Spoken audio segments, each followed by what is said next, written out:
Hi, welcome to another episode of Hot Takes. And Angela Rayner has been, attacked and mocked for the same thing, really. It's over her housing bill, or her housing failure, as we could really start calling it. Never going to build 1.5 million houses, as we know. Now, she's unveiled a package of measures meant to, ease planning by basically getting rid of planning and just allowing builders to build. They want to, get rid of planning committees on councils. It's going to be a planning officer who will be employed by the government who's just going to sign off and go, yes, yes, yes, yes, yes. And then all you're going to have is row upon row upon row of identikit houses, no character, all built the same, all built to a very cheap budget, all not very high quality. Think prefab quality after the war. That's what they're trying to knock up. These are not good houses. They are not suitable houses. They will have no curtilage. You will have no access. You'll have limited parking, which means in a few years' time, when all the kids grow up, you're going to have fights in the street over parking privileges and things. But hey, she's a genius, so let's get on with it.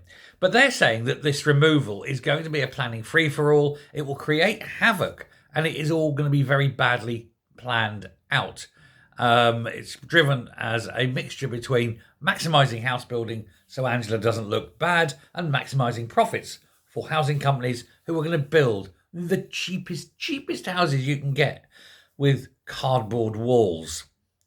Yep, sorry, that's how it's going to be, because as I say, 35 years in the construction industry, let me tell you, they would build anything as cheap as they could get it to legally get away. They'll build to code, but just. And of course, where they could, previously have thrown a few flourishes in, make the houses more attractive in order to build and get the profit by having a house that people actually want and are willing to pay a premium for. Since they're not allowed to do that because it's all got to be, as I say, identikit, they have to build them down to price rather than building them up to aspiration. You make a lot of money if you make an aspirational house, far more than if you build a cheap one on the cheap. Because people are prepared to pay for all those little things. It's amazing what happens. If you'd let builders build them, let me tell you, houses would be much higher quality. But anyway, that's that argument out.